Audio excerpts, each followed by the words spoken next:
Teacher now charged in the shooting of an honor student at Thornwood High School. The latest on the investigation. Plus, Chicago City Council members are on the clock this morning. Leaders are racing to pass a budget and avoid a shutdown. Today is Monday, December 15th. Streaming live from Chicago, ABC7 Eyewitness News at 7 starts now. Top of the hour. Hey, good morning, everybody. Welcome to Monday. And I'm Val Warner, T. Brown. And we're going to send it over to Heisel right now to give you a look at what you're... This is kind of indicative of what we're dealing with right now.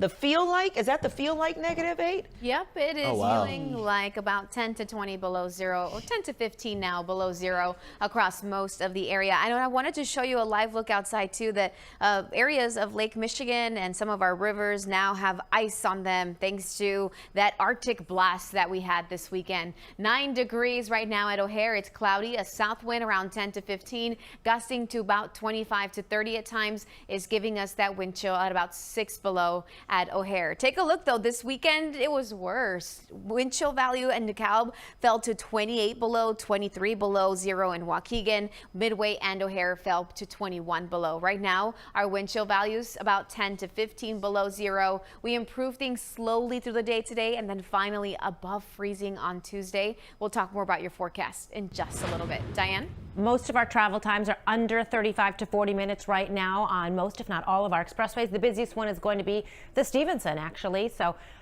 you've got that going for you. If you take the Stevenson, give yourself some extra time this morning. Westbound I-80 near Hobolt, we do have a crash creating about a quarter of a mile to a half-mile delay there. Chopper 7 is over the Eisenhower, right around, or almost at Harlem. They're near Harlem. You could take a look. We've got some growing travel times in that area as well on the Eisenhower, mainly on the inbound side, but there are some outbound delays as well. So just keep that in mind if you're just heading out the door. Val and Terrell.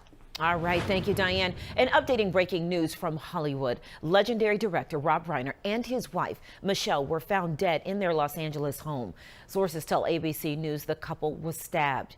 There's been an outpouring of reaction overnight, and this morning, ABC's Hannah Battah has the latest. Overnight, Los Angeles Mayor Karen Bass and the family of Rob Reiner say the legendary Hollywood director and his wife, Michelle, have died. Sources tell ABC News Reiner and his wife were found stabbed to death in their Los Angeles home Sunday afternoon. The Los Angeles Police Department is now conducting an investigation at this residence here on Chadbourne, and that investigation will continue over the coming days. Officials say they are not seeking a suspect and no arrests have been made. According to a neighbor, actors Larry David and Billy Crystal, who starred in Reiner's film When Harry Met Sally, visited the home Sunday evening. The two staying briefly before leaving with the neighbor, saying Crystal looked like he was about to cry. The son of comedy icon Carl Reiner, Rob Reiner would forge his own path in Hollywood in the 1970s, playing Mike Stivick's son-in-law to Archie Bunker on the hit sitcom All in the Family. I mean, haven't you ever gotten anything you didn't ask for? After the show ended, Reiner turned to directing, making his debut with the mockumentary This Is Spinal Tap. He'd go on to make beloved classics, including The Princess Bride and When Harry Met Sally. I love that it takes you an hour and a half to order a sandwich. And A Few Good Men. You can't handle the truth. Overnight reaction to the shocking news rolling in. Actor Josh Gad calling Reiner one of the greatest directors of our time. He was simply a beautiful person. Director Paul Feig calling him a true visionary titan and a lovely, lovely person. And former President Barack Obama writing Reiner's career gave us some of our most cherished stories on screen. But beneath all of the stories he produced was a deep belief in the goodness of people. Rob Reiner was 78. Hannah Battah, ABC News, New York. And we'll take a closer look at the life and legacy of Rob Reiner coming up a little bit later in the hour. A person of interest was released without charges in the Brown University mass shooting. The Rhode Island Attorney General says evidence points to someone else, so the manhunt continues. There was a vigil at the university last night. 2 people were killed and 9 others were hurt on Saturday. Brown is canceling all classes, exams, and projects from the rest of the semester so that students can leave campus. And some Brown students from the Chicago area are back at home this morning. It was a bittersweet return home for the holidays for the Cavallo siblings. Last night, they reunited with their parents, also Brown alums. 2 of the siblings are engineering students and say they spent a lot of time in the building where the shooting happened. They spoke to us about the terrifying moments on campus. I was actually headed to Barris and Holly. I was supposed to go there. I just got a little bit delayed, so I was going to go there. I was supposed to be there. It's just very disheartening because I think kind of what the sentiment everyone's been feeling is that Brown is such like a safe and loving place, and no one expected this to happen. The Brown Club of Chicago co-president and mother of the 3 siblings is grateful that her children are safe at home. This is new this morning. Pope Leo shared his reaction to the mass shooting at a Hanukkah celebration in Sydney, Australia. He posted on X saying, in part, enough with this anti-Semitic violence. Let us eliminate hatred from our hearts. A 10-year-old girl, a rabbi, and a Holocaust survivor are among the 15 people killed in that attack. This morning, a growing memorial has been set up just steps from the beach where that shooting happened over the weekend. Police say a father and son are behind the attack. The father was killed by police. The son is in custody. Here in Chicago, Jewish leaders say they're heartbroken about the attack, but will not be deterred. It's horrific, sad, a tragedy which I can't even describe. This Hanukkah, we're going to show that these terrorists are not going to win, and we're going to spread more light. Extra police resources were in place at last night's Hanukkah celebrations in Lakeview. Chicago's budget battle continues this morning. Alders are meeting daily this week, trying to pass an alternative budget without the mayor's corporate head tax. Stephanie Wade is here with the latest on efforts to avoid a city shutdown. Steph. Good morning. Well, at issue right now in passing the city budget is the mayor's proposed corporate head tax. It takes aim at 175 of the largest companies here in Chicago and remains one of the central sticking points for the opposition alders.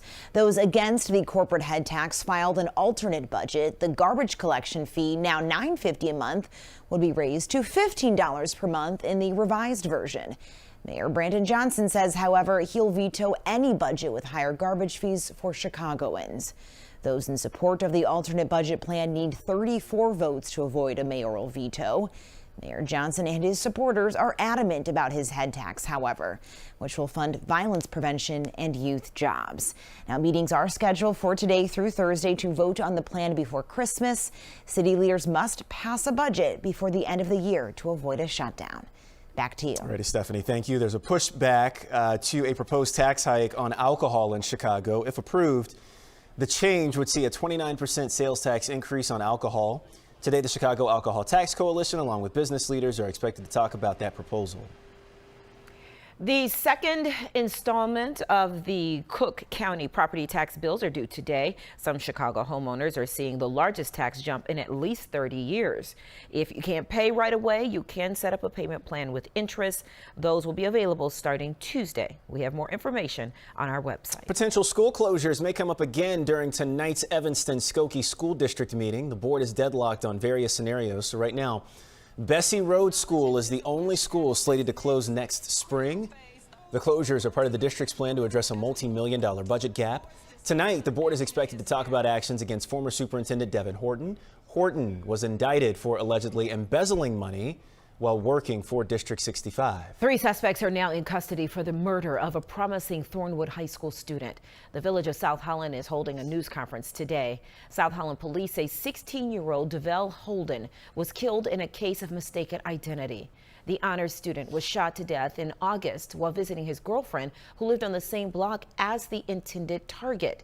First-degree murder charges have now been filed against 21-year-old Javon Moore, the alleged shooter. 20-year-old Damon Smith and a 16-year-old boy are also charged. The man who killed a 7-year-old girl could be charged or could soon be the only person sentenced actually in that case. Kevin Boyd is one of 4 people charged in that shooting of Natalie Wallace. Police say in 2020, a group of gunmen got out of a car and opened fire in the direction of a 4th of July party in South Austin. Natalie was hit in the head by a stray bullet. Boyd is back in court today for possible sentencing. The other 3 suspects were found not guilty. The Layton Criminal Courthouse at 26th in California is reopening the children's room today.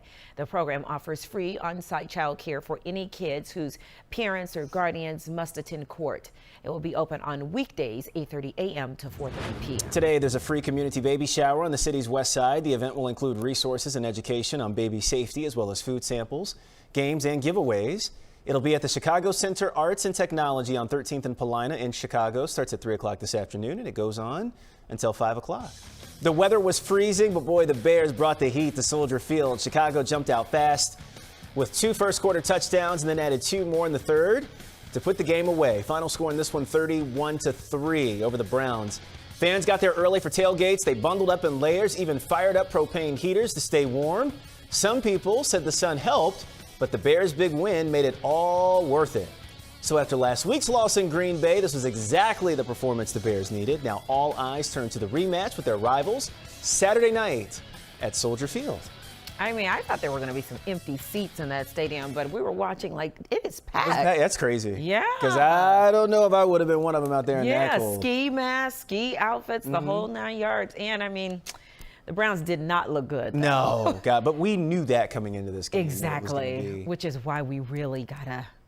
Let's celebrate after Saturday. That's what I'm saying. Right? That's when I'll know some things. Short week, Bears. Yep. Short week. All right. Later this hour, Dave Kaplan is going to be recapping the game. That's coming up ahead after 7:40. In the meantime, this morning, live and local news just getting started. We're streaming out loud this morning. When we come back, opening statements are expected today in the trial of a Milwaukee judge accused of helping an immigrant evade federal authorities. But your 12-hour ABC7 AccuWeather forecast is coming up next.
Welcome back. It is 7:12 and temperatures will remain in the single digits here for the next couple of hours. And then by noon, we're at about 19 degrees. With the wind, though, it will feel colder, about 10 degrees throughout most of the day today. So take 10 off from pretty much every number, and that's what it will feel like outside with a southwest wind at 10 to 15. But that wind direction change now coming in out of the southwest is what is making our temperatures move up.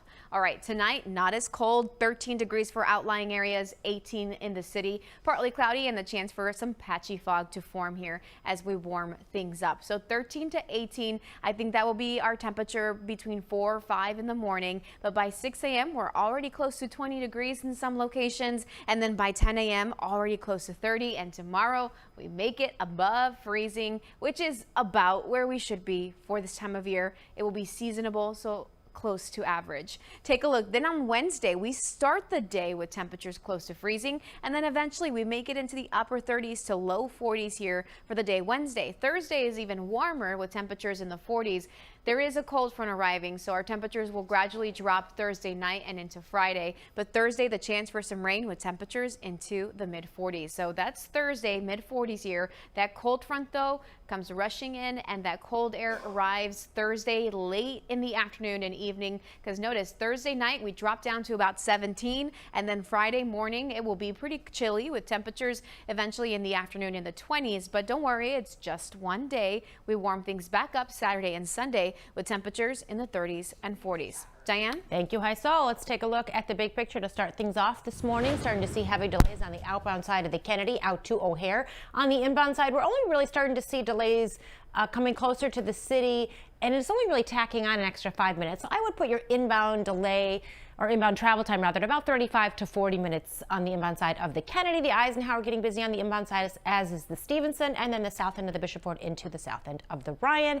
So a heads up if you live south and coming inbound westbound 290 near St. Charles. Chopper 7 stumbled upon this crash, so we've got one vehicle facing the wrong way in the ditch, and then we've got another vehicle in this kind of the Gore area. State Police, I doubt they are there with that second vehicle, so they are aware of this crash. It does not look like it's causing major delays. People are definitely stopping and slowing down as they pass it, but overall not creating a big old problem yet. So we'll keep our eyes close to this and let you know if things change here. Val and Terrell? Okay, got it, Diane. Opening statements are expected today in the trial of a Milwaukee judge. Hannah Dugan is accused of helping an immigrant evade federal authorities earlier this year.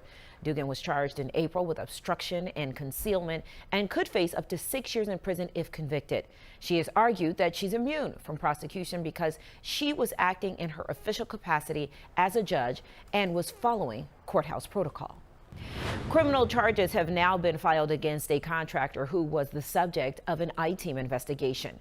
Consumers telling our I-Team they paid several $1,000s for unfinished work. Consumer investigator Jason Knowles is here with the very latest developments.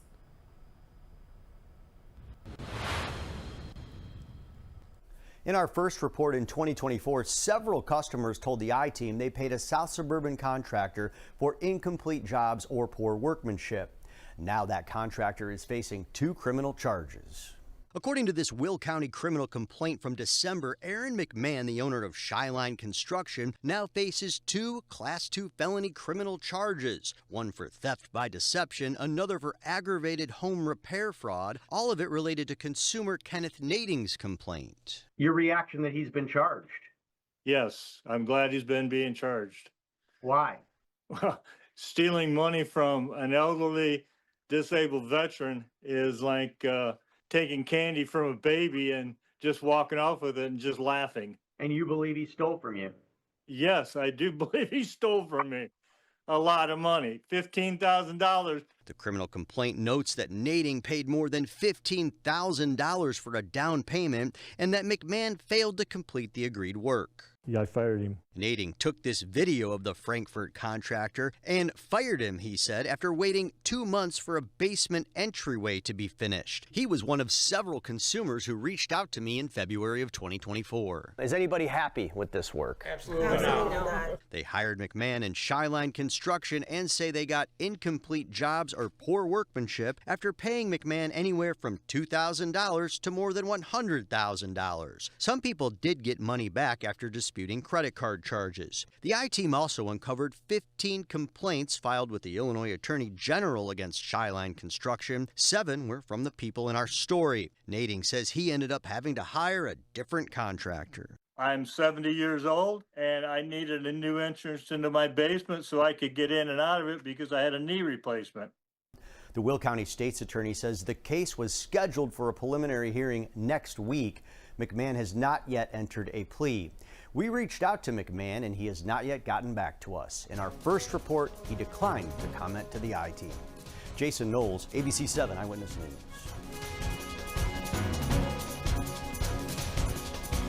Eyewitness News streaming at 7 continues after a break.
Welcome back, everybody. Live look outside. Oh my goodness. Wow. Pretty, huh? Yeah, isn't it? Beautiful start to the day. I think winter can be gorgeous. I really do.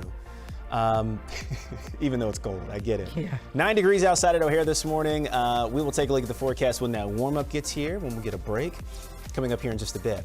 In the meantime, Christmas comes early for hundreds of kids on Chicago's west side. Loretto Hospital hosted its 35th annual Visit with Santa yesterday at Columbus Park Refectory. Children from 8 elementary schools in the Austin neighborhood were invited to take part in this. Mayor Brandon Johnson was even out there. He joined the celebration, which included Christmas gifts and a whole lot of holiday fun. The Jewish holiday of Hanukkah is underway, and there are observances planned at the Illinois Holocaust Museum's Experience 360 space downtown. They exhibit stories of survival, features personal artifacts brought to the U.S. by Holocaust survivors. The exhibit is meant to highlight parallels between the survivors' experiences and Hanukkah's message of hope and resilience. It runs through December 22nd. Governor J.B. Pritzker will be in Springfield today. He will join community members in lighting the menorah at the governor's mansion. Last night in Washington, D.C., there was a lighting ceremony at the National Menorah located on the ellipse at the White House. Ellipses at the White House. Commerce Secretary Howard Lutnick helped with the ceremony. The National Menorah was first lit in 1979. Tonight, there will be a menorah car parade on the north side. More than 100 cars carrying lit menorahs will leave from the Touhy Avenue Jewish Community Center and travel through West Rogers Park. Organizers call it a celebration to promote the Festival of Light. The parade starts at 6:30 tonight. It ends with a giant menorah lighting. And right now, we're going to join our Good Morning America viewers on TV. Tanya Babbage will have a news update. You'll see that here as well. And when we come back this morning, one Chicago mom says donated blood saved her life. And now she's urging others to roll up their sleeves.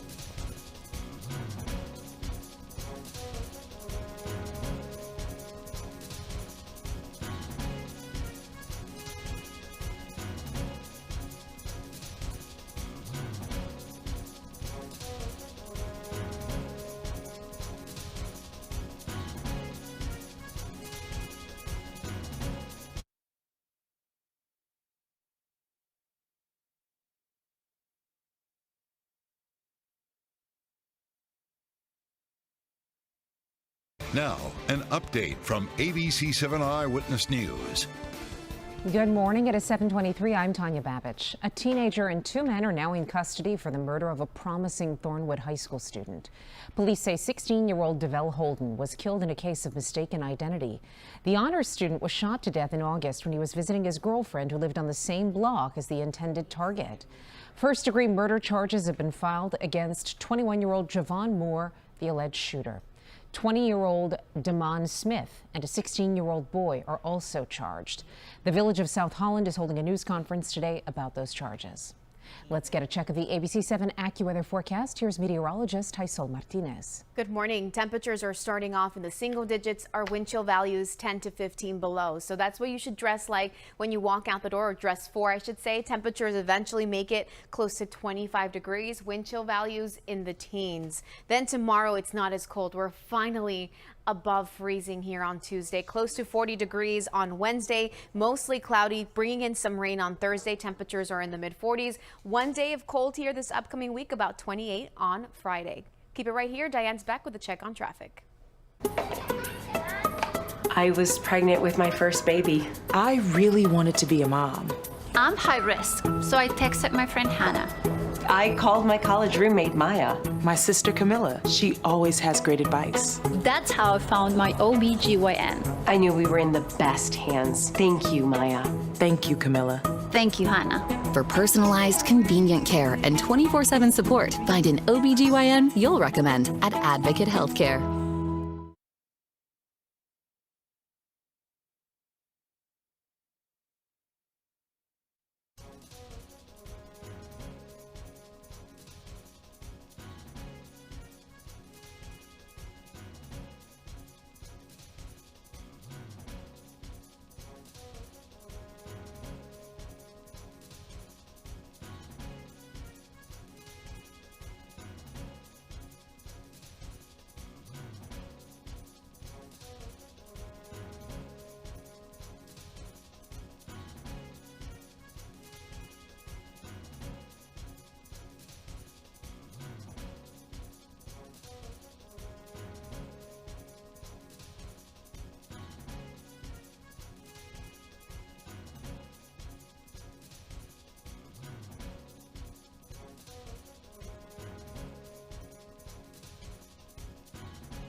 Welcome back, everybody. Crews remain on the scene of this very serious rollover crash in Crystal Lake. In fact, Route 31, we just confirmed, is closed between Edgewood Road and Brighton Lane. So a heads up if you are in the area. We're seeing very, very big delays in that area as folks are getting caught off guard with that closure. Authorities are out there, and we believe some are even directing traffic, so that should help things. As far as travel times go, well, we're slowly starting to see some of them actually on the rise now. A lot of people were late to start and leave their house, so we're seeing some delays on the south end of the Ryan and the Bishop Gordon I-57, the merge, and the Stevenson, Eisenhower, and Kennedy filling out nicely this morning. We also have a crash westbound I-80 near Humboldt. Crews are on the scene.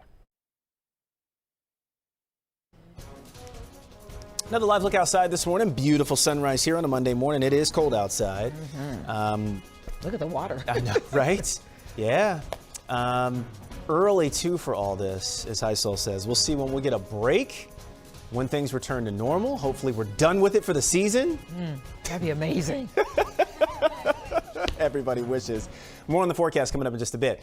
Hey, doctors use blood donated to help people suffering from all kinds of ailments. So when you donate blood, you're saving lives. One Chicago mother shared her story and told us she may not be alive today if it wasn't for the generosity of others. In 2024, Stephanie suffered a rare aneurysm while 7 months pregnant. She lost her baby Chloe, and doctors fought to save her. And now she's urging people to roll up their sleeves and give.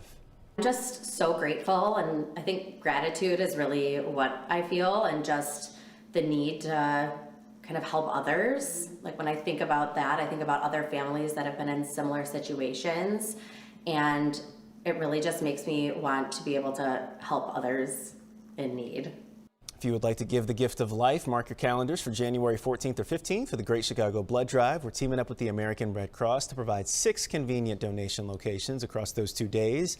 Just head on over to our website, abc7chicago.com, to sign up for an appointment. All right, coming up this morning, streaming at 7, from All in the Family to When Harry Met Sally, Rob Reiner gave us some of the most memorable lines and characters in film and TV history.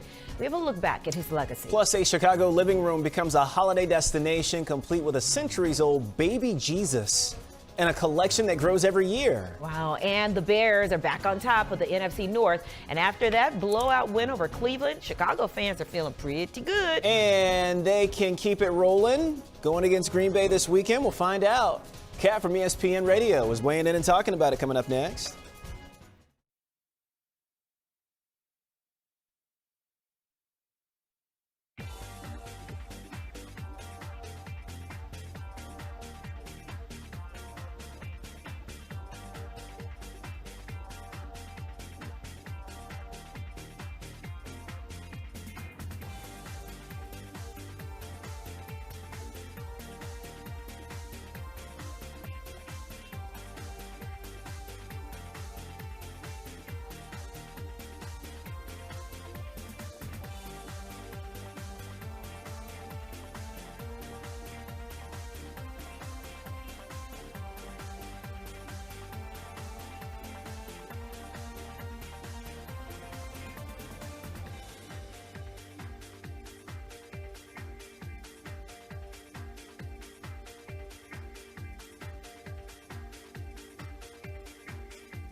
Streaming live from Chicago, ABC7 Eyewitness News at 7 continues. Good morning, everybody. Welcome back to another frigid, cold December morning. It's Monday, December 15th. Yeah, live look outside this morning. It just looks cold out there.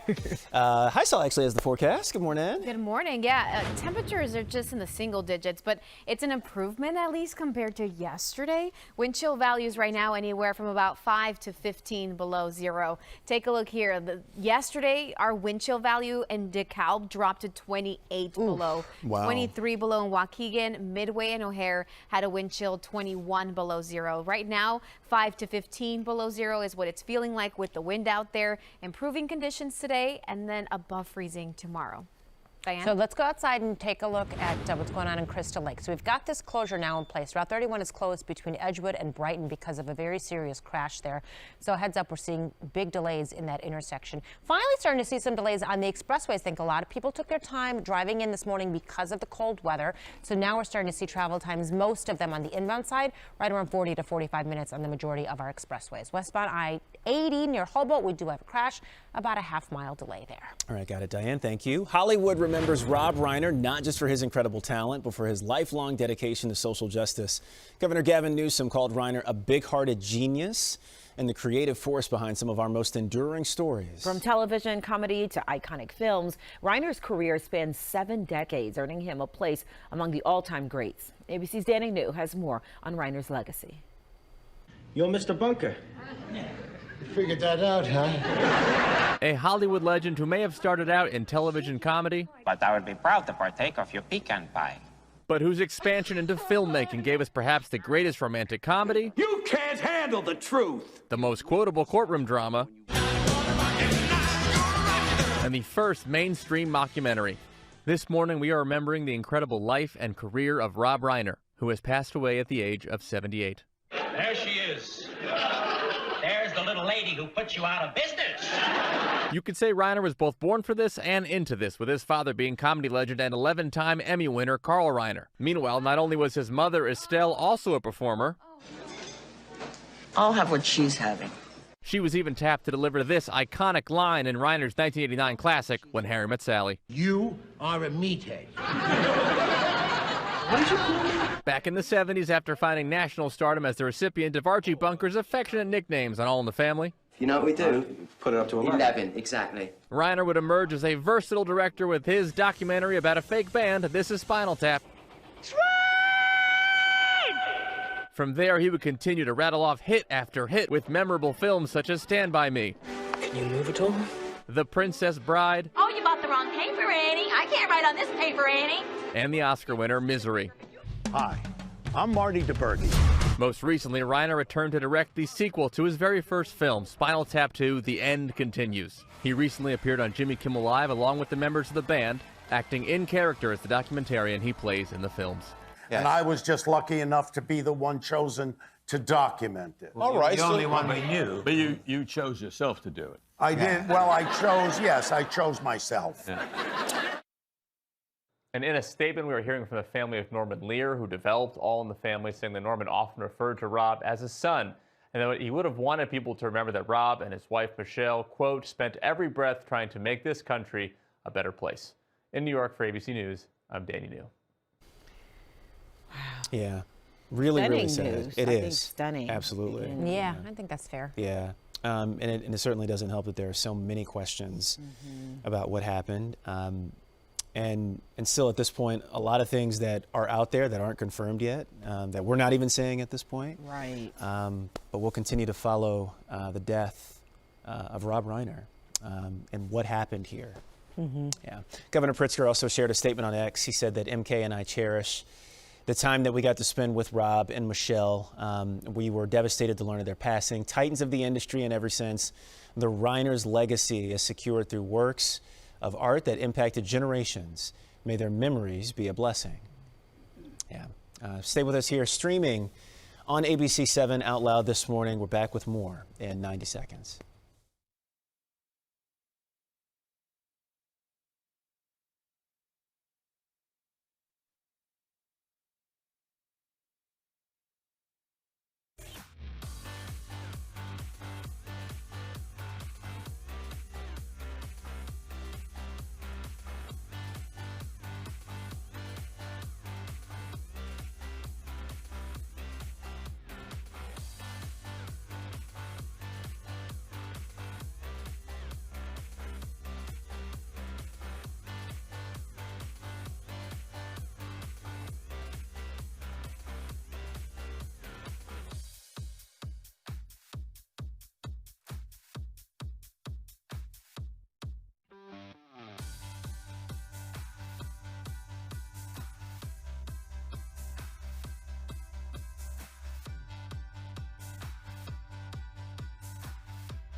Welcome back. All of the layers are needed this morning. It is still very cold, with most of us dealing with temperatures in the single digits and wind chill values 5 to 15 below zero. So we might see a little bit of clearing here this morning through the early parts of the afternoon, but clouds really sticking around through a lot of the day today. 25 degrees is the best that we do today, but it's a lot better compared to the high temperature of 10 yesterday. With the wind, it will feel like the teens in the afternoon. Then tonight, our air temperatures drop anywhere from 13 to 18 degrees. It is partly cloudy, and we could have a little bit of some patchy fog as well.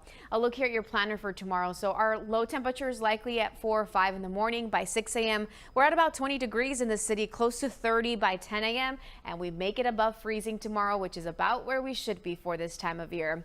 Then on Wednesday in the morning hours, we start off close to freezing. By the afternoon, we may get close to 40 degrees. Then Thursday, temperatures will be into the mid 40s, and we're looking at some rain to move in. So this time we're tracking rain instead of snow. I'll look here at your 7-day forecast to show you that big warm up compared to where we were yesterday. Yesterday, a high of 10 degrees, and then by Thursday, a high close to 46. Diane? Looking forward to washing all the salt off of my vehicle. I'm sure a lot of people are looking forward to that as well. Over in Wadsworth, we do have a crash. Wadsworth Road and US 41 still have travel times on the rise pretty much everywhere.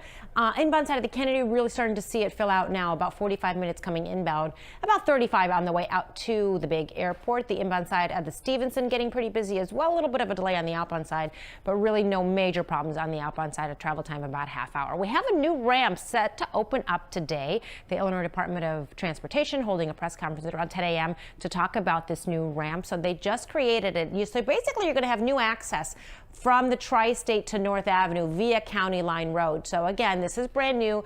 That announcement coming later on today. We will tell you all about that coming up on our news at 11. But in the meantime, you're not going to be able to take advantage of it until after 10 a.m. So hold on for the excitement. We'll bring you those live pictures coming up a little bit later. Val and Terrell? All right, Diane, we'll see you soon. Thank you. Safe to say this morning, many Chicagoans are talking about the Bears being in first place in the NFC North.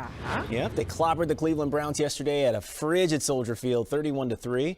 Our buddy Dave Kaplan was here earlier this morning. He says the Bears simply looked better than the other team. Took a little time for the offense to get rolling. It was 14-0 at the half. And then Jackson with a big interception. Bears one play there in the end zone. Caleb made one of the most insane throws I've ever seen to DJ Moore in the back of the end zone. And then they dominated the rest of the way, and they made life very tough on Shedeur Sanders of the Browns. But this was a game we were supposed to win. Yeah, you're a 7.5-point favorite. You should win, and you should put that team down like you did.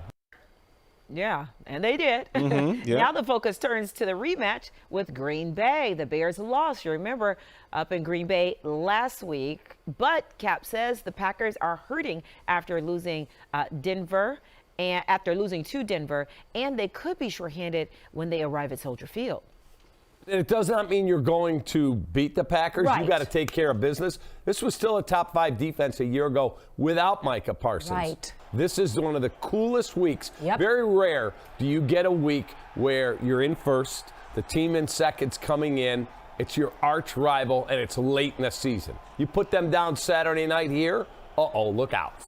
Oh, I cannot wait. The Bears and Packers will play Saturday night at Soldier Field. Kickoff is set for 7:20 p.m. Now, that's going to be a good game. It's gonna be a crazy And a game. Saturday night. What a fun thing to do for Chicagoans. Saturday night to see their Bears. Yep, bars are going to be packed. Oh, we're going to be out here. Yeah. No, it's going to be a great weekend. Watch party. Exactly. Let's do Yeah, it. let's go We Bears. just gotta Good, better, win. best. We just got to win. That's right. Yeah. Never let it rest. What was Until that? you're good against best. Wait, that's Ben Johnson's chant. He does it every week after the game. Oh, Every game. okay, got it. You get to say it fast. Yeah. You gotta go, yeah. Da. Then you got to take your shirt off. Yeah, right? not every You week. All right, from football on Sundays to fireworks on the 4th, American traditions are kind of our thing, Yeah, right? but a new BuzzFeed.com survey suggests that some long-standing customs may not stick around forever. Everything from handwritten thank you notes and shopping malls to cable TV, even door-to-door trick-or-treating made the list of traditions people predict could fade in the coming decades. So do you think some American traditions are fading? We'll take a look at the list here.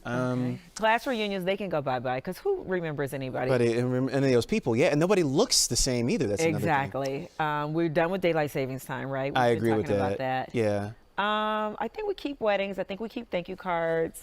Trick-or-treating stays for sure, right? Trick-or-treating stays. Gender reveal eve. Ooh, the massive gender reveal event. That's probably going to go. Yeah, I think so. Black Friday, because everybody's doing it at home. Yep. Online, right? They just do the Cyber Monday. Mm-hmm. Miss America pageant, bye-bye. I think that's already been gone. Yeah, and Christmas cards, I kind of say bye-bye. I know that's gonna... Humbug. Yeah, oh gosh. I probably have a mailbox full right now and check my mail in weeks. Me too, that's another thing. And then I just haven't done anything for the holidays yet. Yeah. I don't have a tree up or anything. Yep, nope, none of that. But, all right, there you go. There you go, yep. All right, am I reading this right here, guys? No, or am I just tossing the break? Okay, got it. All right, we'll get a break in. We're back right after this.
So for years, a Chicago woman has transformed her living room into a breathtaking nativity scene, drawing visitors from all over the city and beyond. But this year, Michelle Gallardo found there's another surprise, one that some are calling a miracle in itself.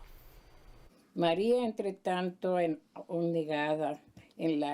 Sitting in her small living room, Fluvia Reyes shares with her neighbors a reading from her favorite book, El Mártir de Golgotha, a 19th century Spanish novel surrounding the life of Jesus Christ. Both the book and the baby Jesus that takes center stage in her beloved nativity scene have been passed down in her family for generations. From my great-grandfather, and then from my grandfather, and then from my father. The nativity scene in itself is a sight to behold, containing hundreds of pieces, some as old as the baby Jesus itself, others gifted to her by people who come to visit from all over the city and suburbs, adding to her collection year by year. Setting it up is a 2-week process. For me, it's important to keep in that own tradition. The baby Jesus itself was passed down to her in 1978, but she recalls even as a young child, people coming to her family's home in Guatemala to pray alongside it. People, they donate and they come from the mountains and they bring apples, they bring a lot of fruit for the baby Jesus. Visiting today, Reyes' neighbors, also with Guatemalan roots, explain why they are drawn to stop by year on year. I've been coming to enjoy her nativity and her company, and it's just so special knowing that it's from Guatemala, where my mother came from. Growing up, putting the nativity was definitely the priority and something that was emphasized more so than putting up your tree. And while it's impossible for her to determine the exact age of the baby Jesus, Reyes believes it's at least 150 years old, same as her book. You can look, but not touch. It's that delicate. By the time the Christmas season is over, Reyes says several dozen people will have stopped by to pay homage to her baby Jesus. In Hollywood Park, I'm Michelle Gallardo, ABC7 Eyewitness News. It is pretty. You can see how massive it is behind that whole display, behind Michelle. She was sitting in front of it. You can see how big it is. 150 plus years old? That's amazing. At least like in my house, the nativity goes up before the Christmas tree or anything else. Like it's the most important thing that my mom brings out. And yeah, she wraps them up whenever she puts it away. She wraps it up. How many years old is your baby Jesus? Oh, she gets a new one. Every she does get it. yeah. Oh, okay. Oh, okay. Yeah. So nothing like that. I mean, we slowly like got her a better one and a newer one. You know, like my mom's is still pretty old. I think, I got to ask her, but I could have sworn it came from my grandma. Yeah, there is tradition to keep it going. Keep it going. Yeah, keep that's the same cool. nativity. Especially the baby Jesus. Yep. Wow. Well, I mean, it is his birthday. We do forget that. That's right. It's the birth of Jesus. The day he was born. That's why we celebrate. That is why we say Jesus is the reason for the season. Right. Jesus is the reason for the season. Yeah. Oh, yes, he is. Oh, yes, he is. Sopranos, altos, tenors. Yes. Okay. We're going to check top and trending stories for today right after a short break. We'll get into that right after this. Eyewitness News streaming at 7 continues after a break.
Taking a look at this morning's top stories, 2 men and a teenager are now in custody for the murder of Thornwood High School student DeVell Holden. Police say the 16-year-old was killed in August while visiting his girlfriend in a case of mistaken identity. The Village of South Holland will hold a news conference today to talk about those arrests. The Chicago City Council meets today. They face a December 31st deadline for a final budget. A majority of alders introduced an alternative budget plan last week. They are opposed to Mayor Johnson's corporate head tax. City leaders must pass a budget before the end of the year to avoid a shutdown. The second installment of Cook County property tax bills are due today. Some Chicago homeowners are seeing the largest tax jump in at least 30 years. If you can't pay right away, you can set up a payment plan with interest. Those will be available starting tomorrow. Hi, Saul. All right, one last look here at your 7-day forecast to show you that temperatures today will eventually reach close to 25, but it's very cold still this morning. Wind chill values now at about 5 to 15 below zero. We're above freezing tomorrow. We finally get rid of some of the ice that has built up in some locations. Close to 40 degrees on Wednesday, 46 on Thursday with some rainy conditions. All right, and you can get the latest forecast anytime with the free ABC7 Chicago News app. Just scan the QR code on your screen for a link to download. Across the country over the weekend, volunteers honored veterans on National Wreaths Across America Day. Each December, they place wreaths on veterans' graves to remember, honor, and teach the value of freedom. One of the observances happened at Abraham Lincoln Cemetery in Elwood. Former ABC7 traffic reporter Rob Reiner was out there, took part by placing wreaths on the graves of her parents and her daughter, Sarah. It's a pretty picture. Yeah, yeah. It's a sad occasion. I'm glad she could get out there and do it. I want to get to a 2025 rewind, a year when movies and TV didn't just entertain us, they defined the conversation, from box office records and breakout hits to binge-worthy shows that had us debating, laughing, and yes, of course, even singing along. ABC's Will Gans is breaking down the moments and that made us hit play again and again and again. When it comes to film and television, 2025 was, well, a history-making year at the box office. Zootopia 2 becoming the fastest PG-rated film to cross the $1 billion mark globally. You twins? Nah, we cousins. And Sinners, starring 2 Michael B. Jordans, became the highest-grossing original horror film in U.S. history.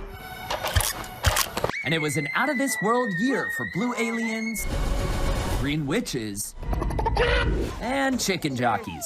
But for every hot, there were a few nots. In fact, this year saw the worst October at the box office since 1997. Protect your sister. Yes, sir.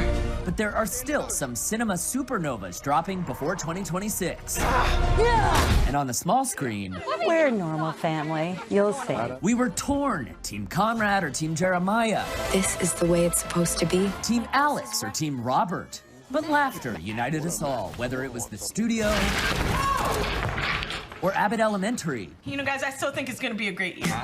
And as Netflix counts down to the finale of Stranger Things, which earned the streamer its biggest English language TV debut ever,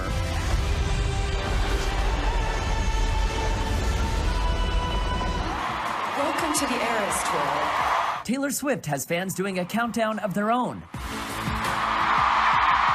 with the end of an era docuseries hitting all the right notes on Disney+.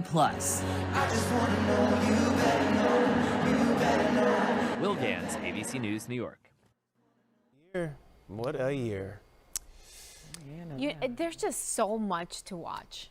It feels overwhelming sometimes. I say both. I'm like, oh, there's so much to watch, and then there's nothing to watch at the same time. When you're actually right? trying to pick something, you don't know what to actually pull up and watch. Yeah. Sinners was really good. Yeah, it was. Definitely a watch if you haven't seen it. Yeah. Okay. All right. Before we get out of here this hour, it is National Cupcake Day. Make you some, go buy some, have a very moist, delicious cupcake. Yes. With your K-cup coffee, have your cupcake or something. Yeah. All right, that's going to do it for us this streaming hour. If you're just joining us, don't go anywhere. We've got more news, weather, and traffic coming up live at 8 a.m. Surprise. We're expanding our streaming newscast, so stay with us right here on ABC7 Chicago. And remember, you can always catch our next newscast on TV at 11 o'clock this morning. Have a great day, everybody. We'll see you soon. 8 o'clock, top of the hour.